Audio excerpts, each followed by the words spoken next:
Hello hi ನಮಸ್ತೆ. ನಾನು Prakash sir. ಎಲ್ರಿಗೂ ನಮಸ್ತೆ ಅನ್ನೋದು ತಿಳಿಸ್ತಾ ನೋಡಿ ಸ್ನೇಹಿತರೆ, ನಾವು ಹೋದ ವಿಡಿಯೋದಲ್ಲಿ ಇಂಗ್ಲಿಷಲ್ಲಿ ಯಾವ ರೀತಿಯಾಗಿ ಈಸಿಯಾಗಿ ಮಾತನಾಡ್ಬೋದು, ಯಾವ ರೀತಿಯಾಗಿ ನಾವು ಪ್ರಾಕ್ಟೀಸ್ ಮಾಡಿದ್ರೆ ಫ್ಲೂಯೆಂಟ್ ಆಗಿ ಮಾತನಾಡ್ಬೋದು, SP ಮೆಥಡ್ ಅನ್ನ ಫಾಲೋ ಮಾಡಿದ್ರೆ ನಾವು ಈಸಿಯಾಗಿ ಫ್ಲೂಯೆಂಟ್ ಆಗಿ ಭಯ ಇಲ್ಲದೇನೆ ಮಾತನಾಡ್ಬೋದು ಅಂತ ತಿಳಿಸ್ಕೊಟ್ಟಿದ್ದೆ. ಇವತ್ತಿನ ಕ್ಲಾಸ್ ಅಲ್ಲಿ ನಾವು ಇನ್ನೂ ಕೂಡ ಚೆನ್ನಾಗಿ ಯಾವ ರೀತಿಯಾಗಿ ನಾವು ಇಂಗ್ಲಿಷ್ ನ ಕಲಿಬಹುದು, ಫ್ಲೂಯೆಂಟ್ ಆಗಿ ಮಾತನಾಡಬಹುದು ಅಂತ ಈ ವಿಡಿಯೋದಲ್ಲಿ ಮತ್ತೆ ನಿಮಗೆ ಈಸಿಯಾಗಿ ಹೇಳ್ಕೊಡ್ತೇನೆ. ನೋಡಿ ಸ್ನೇಹಿತರೆ, ಯಾರಾದ್ರೂ ನನ್ನ ವಿಡಿಯೋ ನೋಡದೇ ಇದ್ರೆ ಮೊದಲೇ ವಿಡಿಯೋನ ದಯವಿಟ್ಟು ಹೋಗಿ ನೋಡಿ.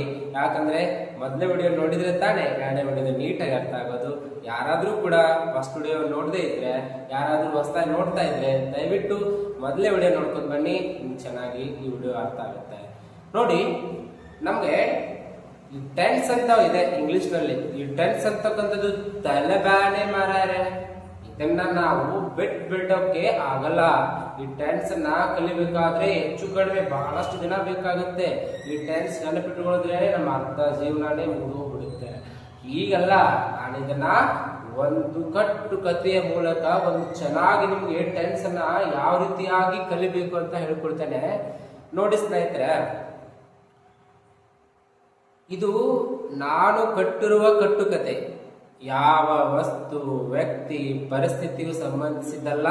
ಇದು ನಾನು ಕಟ್ಟಿರುವ ಕಟ್ಟುಕತೆ. ಇದರ ನಿರ್ದೇಶಕ ನಾನೇ. ಓಕೆ, ಹಾಗಾದ್ರೆ ಈ ಕಥೆಯಲ್ಲಿ ಏನಿದೆ? ಈ ಕಥೆಯ ನಾಯಕ ಯಾರು? ಈ ಕಥೆಯ ಖಳನಾಯಕ ಯಾರು? ಹೇಗೆ ಏನಿದ್ದಗಳು ಆಗುತ್ತೆ? ಏನಾದ್ರೂ ಮದ್ವೆಗಿದ್ವೆ ಆಗುತ್ತಾ?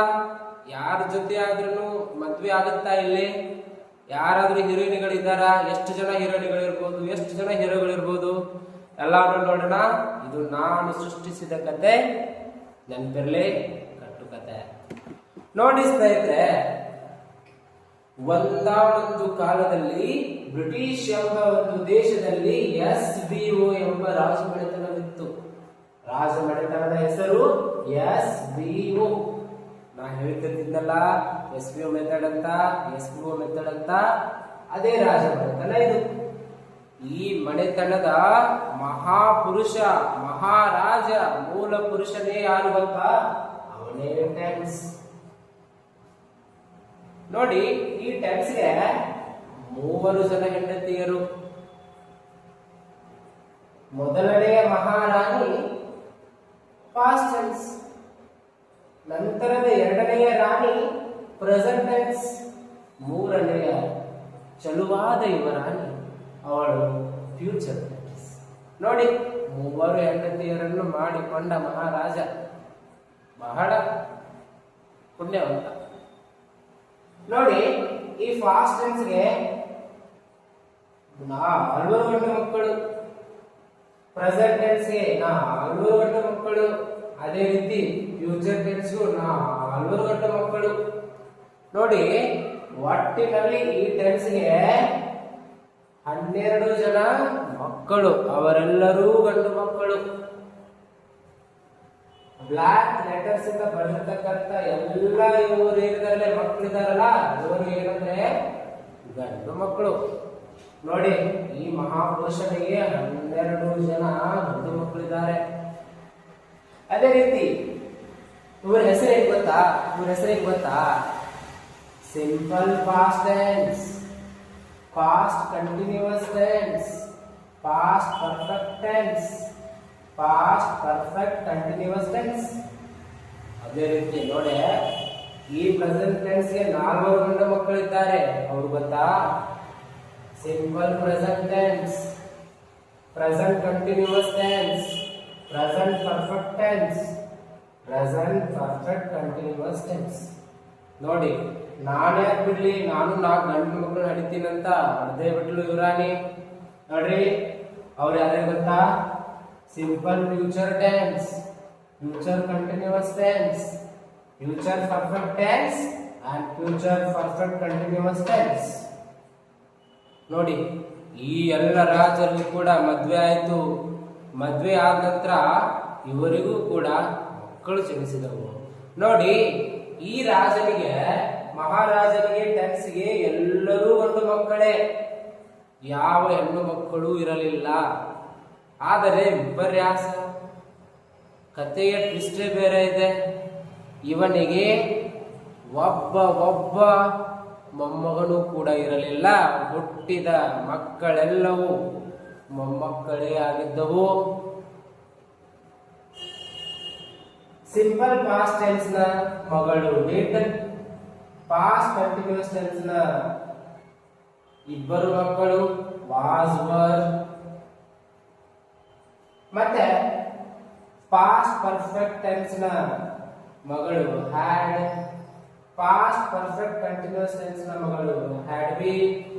ಅದೇ ರೀತಿ ಸಿಂಪಲ್ ಪ್ರೆಸೆಂಟ್ ಟೆನ್ಸ್ ನ ಮಗಳು ಇಬ್ಬರು ಹೆಣ್ಣು ಮಕ್ಕಳು do does. Present continuous tense ನ ಮೂವರು ಹೆಣ್ಣು ಮಕ್ಕಳು ಆಮ್ ಈಸ್ ಆರ್. ನೋಡಿ, ಪ್ರೆಸೆಂಟ್ ಪರ್ಫೆಕ್ಟ್ ಟೆನ್ಸ್ ಗೆ ಹ್ಯಾವ್ ಹ್ಯಾಸ್ ಎಂಬ ಮಗಳಾದ್ರು. ಅದೇ ರೀತಿ ಪ್ರೆಸೆಂಟ್ ಪರ್ಫೆಕ್ಟ್ ಕಂಟಿನ್ಯೂಸ್ ಟೆನ್ಸ್ ಗೆ ಹ್ಯಾವ್ ಬೀನ್ ಹ್ಯಾಸ್ ಬೀನ್ ಎಂಬ ಹೆಣ್ಣು ಮಕ್ಕಳಾದರು. ಬಹಳ ದೊಡ್ಡದಾದ ಬಲಶಾಲಿಯ ಹೆಣ್ಣು ಮಕ್ಕಳು ಹುಟ್ಟಿದ್ದಾರೆ.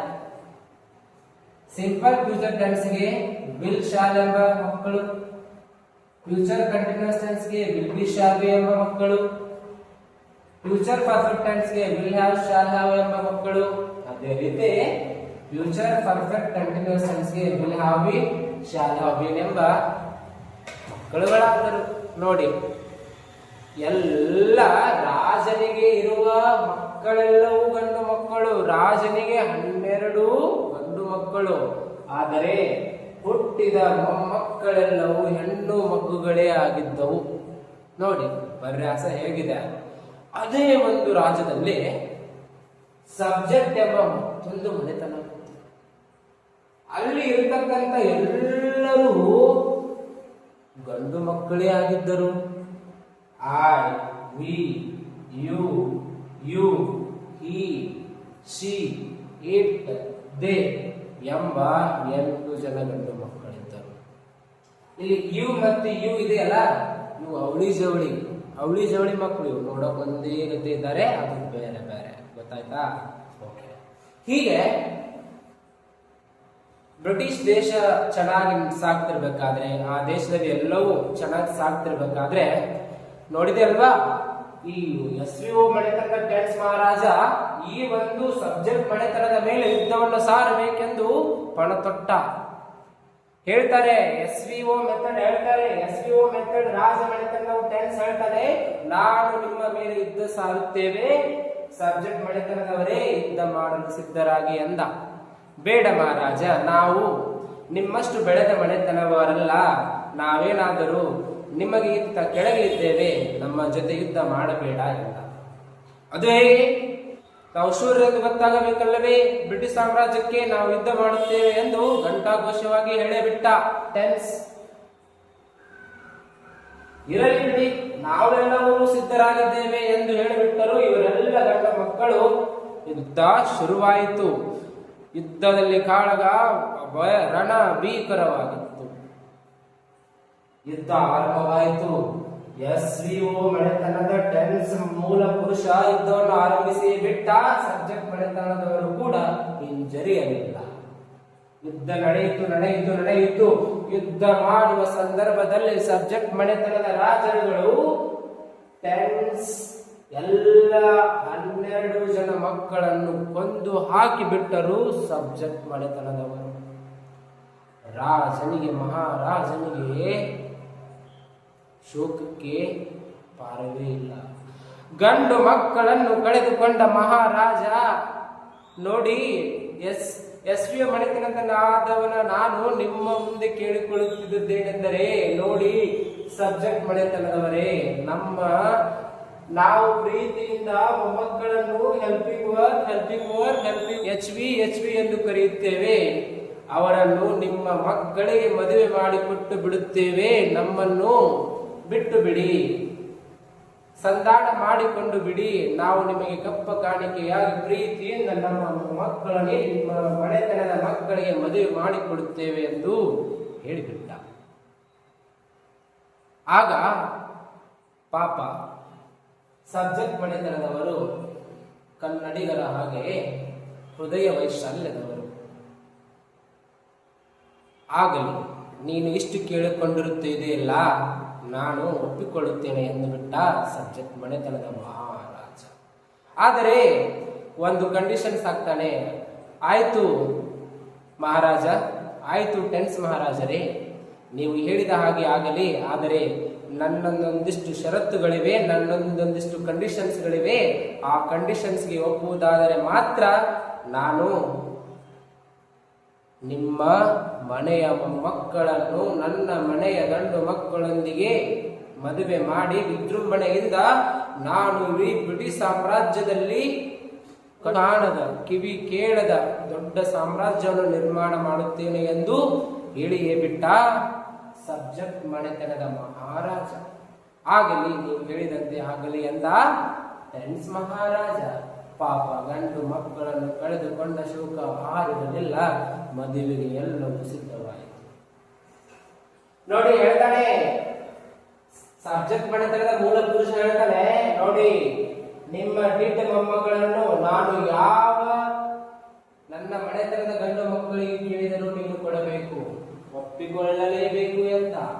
ಅದೇ ರೀತಿ ನಿನ್ನ ವಾಸ್ ಮೊಮ್ಮಗಳನ್ನು ನಾನು ಇಟ್ ಯಾರಿಗಾದರೂ ಮದುವೆ ಮಾಡಿಕೊಳ್ಳಬಹುದು. ಅದೇ ರೀತಿ ವರ್ ಎಂಬ ಮೊಮ್ಮಗಳನ್ನು ವಿ ಯು ದೇ ಎಂಬ ನನ್ನ ಮಕ್ಕಳಿಗೆ ಮದುವೆ ಮಾಡುತ್ತೇನೆ ಎಂದ. ಅದೇ ರೀತಿ ಹ್ಯಾಡ್ ಎಂಬ ಮೊಮ್ಮಗಳನ್ನು ನಾನು ಯಾವ ಮಗನಿಗಾದರೂ ಕೊಡಬಹುದು ಎಂದ. ಅದೇ ರೀತಿ ಹ್ಯಾಡ್ ಬೀನ್ ಎಂಬ ಮೊಮ್ಮಗಳನ್ನು ನಾನು ಯಾರಿಗಾದರೂ ಆಲ್ ಸಬ್ಜೆಕ್ಟ್ ನಾನು ಮದುವೆ ಮಾಡಬಹುದು ಎಂದ ಸಬ್ಜೆಕ್ಟ್. ಆಯಿತು ಎಂದು ವಿಧಿ ತೋಚದೆ ಹೇಳಿಬಿಟ್ಟ ಟೆನ್ಸ್ ಮಹಾರಾಜ. ಮುಂದೆ ಇರುವುದು ಪ್ರೆಸೆಂಟ್ ನ ಮೊಮ್ಮಕ್ಕಳು. ನೋಡಿ ಸಿಂಪಲ್ ಪ್ರೆಸೆಂಟ್ ಬರ್ತಕ್ಕಂಥ ಡು ಎಂಬ ಮೊಮ್ಮಗಳನ್ನ ದೇ ಎಂಬ ಸಬ್ಜೆಕ್ಟ್ಗೆ ಮದುವೆ ಮಾಡಿಕೊಡಬೇಕೆಂದ. ಡಸ್ ಎಂಬ ಮೊಮ್ಮಗಳನ್ನು ಇಟ್ ಎಂಬ ಸಬ್ಜೆಕ್ಟ್ಗೆ ಮದುವೆ ಮಾಡಿಕೊಡಬೇಕು.